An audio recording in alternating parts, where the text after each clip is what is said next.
You probably saw some in the lab. You'll certainly see some in the crash test we're going to see in about a half an hour. But for years, we've been testing in the virtual world, the digital world, with computers. So this is a computer model of a crash dummy, an airbag, a seat.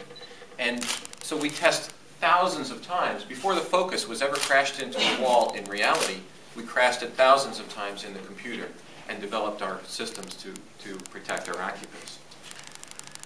But we don't want to just protect crash dummies in our cars. We want to protect people, right?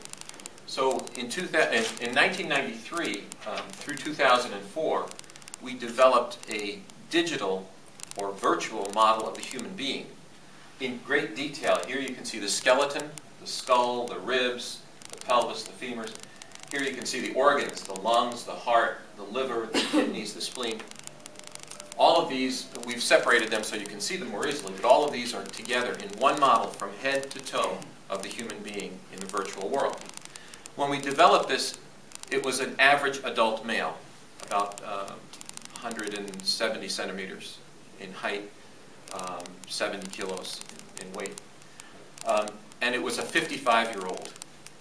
2 years ago, we refined the model to make a 75-year-old and a 35-year-old, because we know that as people age, their bodies change. So we wanted to understand how that works. This is actually the originator of the model who works in my group, Dr. Jesse Ruan. And we extensively validated the model. It's got not just the geometry, but it also has properties of each of the bones, all of the organs that are very much like a human. We get those properties from the scientific literature, and we're able to make sure that this meets all of the testing that people have done with humans in the past.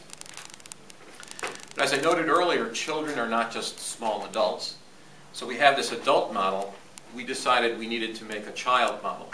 And so with a university in China called Tianjin University of Science and Technology, they collect CAT scans or X-ray scans from head to toe of children when they are in an accident or they're sick and they're trying to understand what's wrong. They run these X-rays, and they've made those available to us so we can digitize them and get detailed geometry of a 6-year-old child body with all the changes that are different, make it different from an adult. So we are in the process. We started work on this about 2 years ago. We will have all of the geometric data, the geometry, by the end of this year. Then we'll do something called meshing to make our model, which is separating the bones into pieces that we can assign properties to.